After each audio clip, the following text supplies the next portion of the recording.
E aí galera, bem-vindo a mais uma aula aqui do nosso canal. Hoje nós vamos falar de domínio de uma função.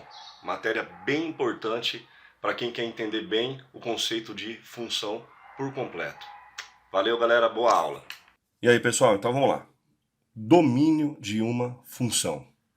Também conhecido como condição de existência de uma função. Combinado? Vamos nessa. Pessoal, é o seguinte.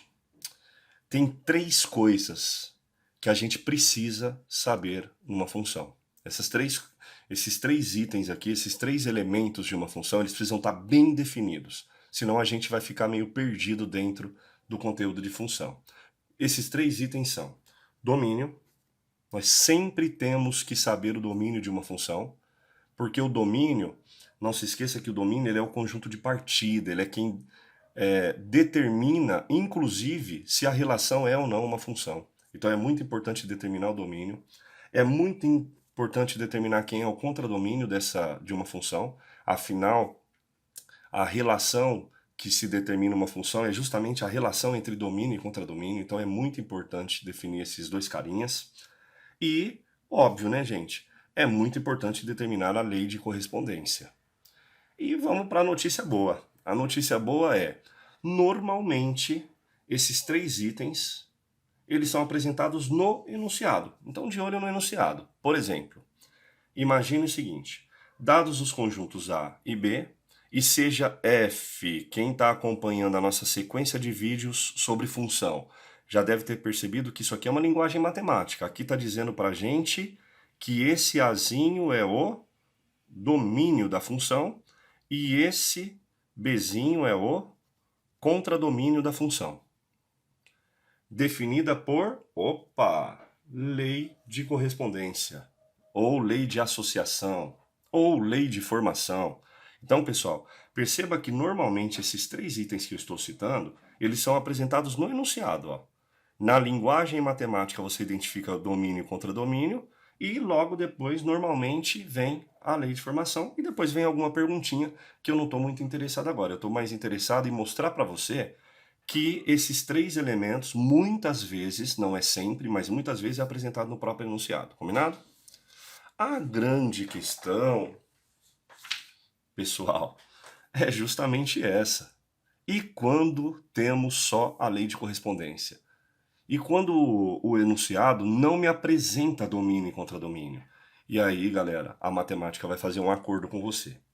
Então, toda vez que isso acontecer, quando ele me dá só a lei de correspondência, nós vamos combinar o seguinte. Primeiro, o contradomínio vai ser conjunto dos reais. Beleza? Isso é norma, isso é regra nossa da matemática. E o domínio, então contradomínio, reais. E o domínio sempre vai ser um subconjunto dos reais. Ou seja, uma parte dos números reais. Aí você me pergunta, pô, PK, mas que parte? Como assim? É aí é que vem a notícia que não é muito agradável para você. É você que determina. Como? De olho na lei de formação. Você vai ter que falar para mim se a lei de formação tem alguma restrição ou não. Se tiver alguma restrição, a gente vai tratar. Então, por exemplo, ó, vamos lá, é mais prático eu trabalhar com vocês mostrando. Então, olha só. Imagine que eu te dei esse exercício. Perceba que pelo enunciado ó, não fala nada de domínio nem contradomínio. Ele só me deu a lei de formação. Então, o que eu posso determinar? Que o contradomínio... contradomínio dessa função... Desculpa aqui o errinho. Reais. Tá aqui, ó. Contradomínio reais. Beleza? O domínio, nós vamos ter que ver se ela tem alguma restrição. Aí você tem que abrir sua caixa de ferramentas aí dos conhecimentos de matemática e tirar alguns conhecimentos para mim. Por exemplo, lembre-se que uma fração, o denominador indica por quanto eu estou dividindo. Então não existe denominador zero quando eu tenho uma fração. Portanto, aqui tem uma condição de existência, que a gente vai dizer que o 3x menos 6, o que ele não pode ser? Ele não pode ser zero, concorda? Ele não pode ser zero porque ele está no denominador. E aí você vai resolver para mim. Isso, ó, vai dar 3x tem que ser diferente de 6, x tem que ser diferente de 6 dividido por 3, o x tem que ser diferente de 2. Entendeu? Aí você vai escrever assim para mim, ó. domínio da função é igual a reais, exceto o número 2. Olha como é que a gente escreve, ó. Reais menos, abre chavinha, o número 2. Viu só? Esse é o domínio. Não se preocupe muito com o contradomínio, porque o contradomínio sempre reais. Foco no domínio. Tudo bem, gente? Então, sempre trabalha com a função. Normalmente, os alunos falam assim para mim, ó. Mas e a função? Você não vai usar esse 2x?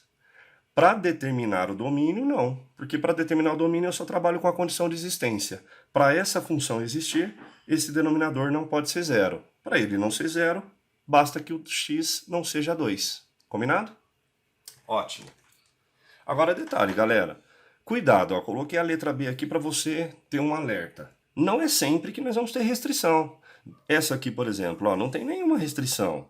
Nós não temos aqui um denominador, nós não temos uma raiz quadrada, que são os pontos mais que você tem que tomar mais cuidado.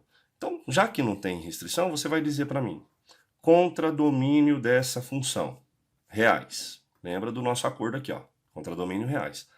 E o domínio dessa função, como ela não tem nenhuma restrição, qualquer valor que eu colocar aqui no lugar do x, desde que ele seja real, eu vou conseguir encontrar uma imagem para ele.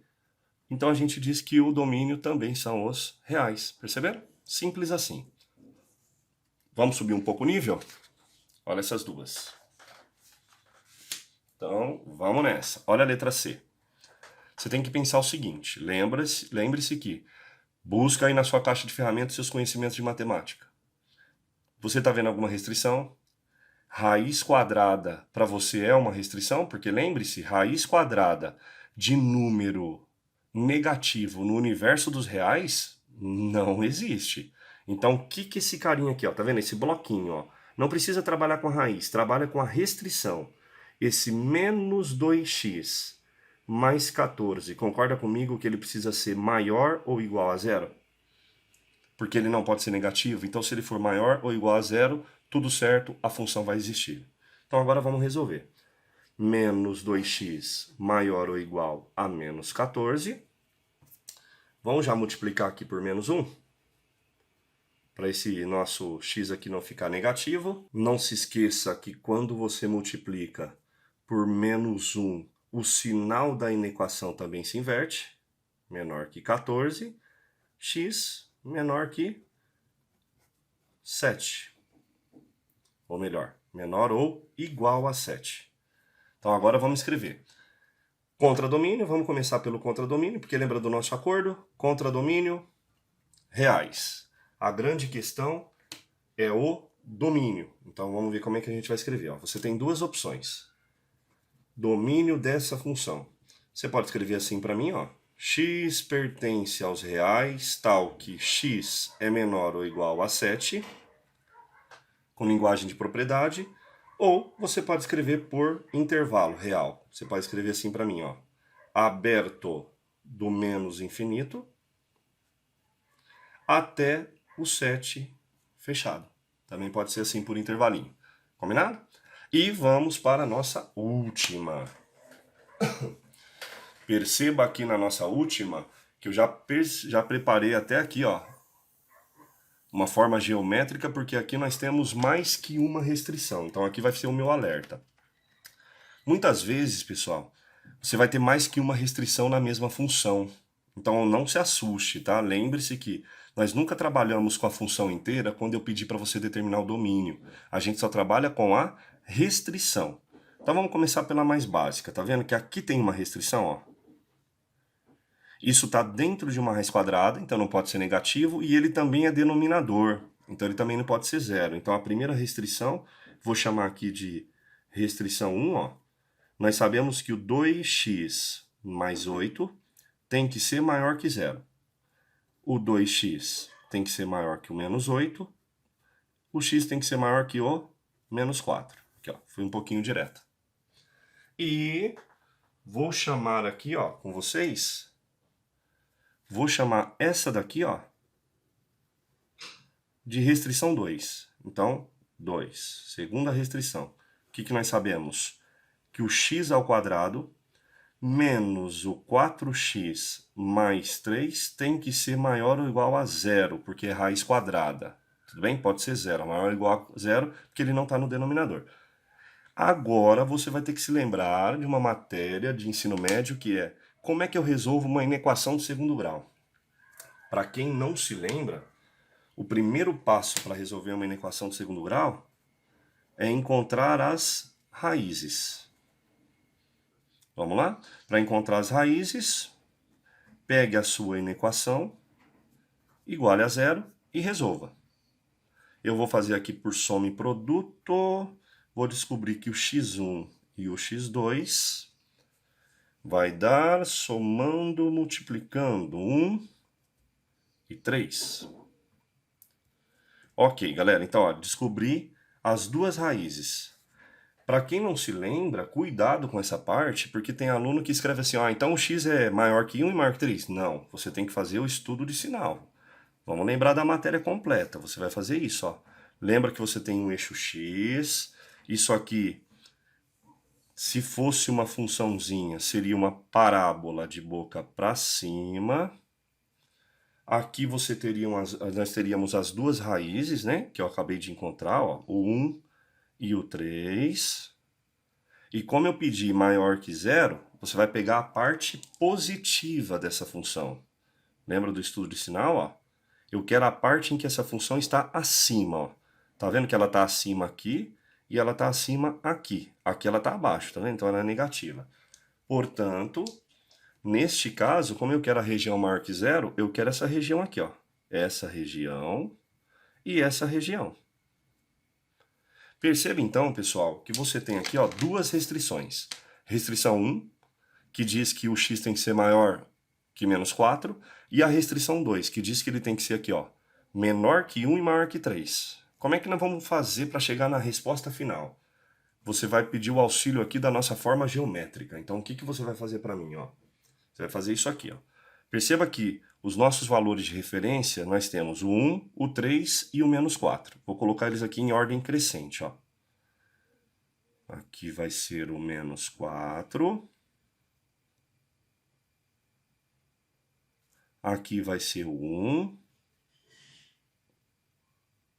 Aqui vai ser o 3. Combinado? Então vamos lá. Olha só o que eu quero. Lembra que ele falou que o x tinha que ser maior que menos 4? Então olha o que o professor vai fazer, ó.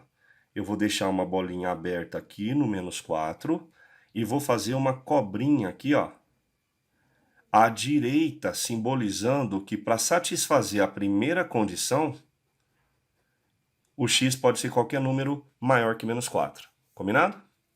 E lembra que aqui, ó, deu antes do 1, então eu vou fazer aqui, ó, bolinha fechada por conta que tem igual, e cobrinha à esquerda do 1. Então eu vou fazer ela aqui simbolizando todos os valores de x menores ou iguais a 1. E maior ou igual a 3. Tá aqui, ó, bolinha fechada no 3. Lembrando que a bolinha é aberta ou fechada dependendo do que tem aqui, ó. Maior não tem igual, tá vendo? Bolinha aberta. Tem igual, bolinha fechada. Agora, galera, a resposta deste exercício, o domínio aqui dessa função, vai ser a região que satisfaça simultaneamente as duas condições. Perceba que vai ficar aqui, quer ver? Ó? Temos cobrinha satisfazendo em cima e embaixo. Então, aqui eu tenho uma parte que satisfaz as duas condições, pode observar, ó, aqui e aqui. E aqui, pessoal, ó, aberta do menos 4 até fechada no 1, aqui eu também tenho uma região que satisfaz as duas condições. Tudo bem? Como escrever essa resposta? Vamos lá. Primeiro vamos falar do contradomínio. Contradomínio da função reais, como a gente combinou lá no início da aula. E o contradomínio. O contradomínio você vai fazer assim para mim, ó. Ou melhor, o domínio, perdão. O domínio da função você vai escrever assim para mim, ó. Vou começar por intervalo. Você vai fazer esse intervalinho primeiro, ó. Você vai colocar do menos 4 ao número 1, fechada lá, ó. Menos 4 a 1. E tá vendo que ele vai do 3 fechado até o infinito positivo? Então, tá vendo? Ó? Até o infinito positivo. Lembra que infinito é sempre aberto. Aqui você vai conectar os dois, ó, com uma união. É isso, eu espero ter te ajudado. Até a próxima aula da nossa sequência de funções. Valeu, galera!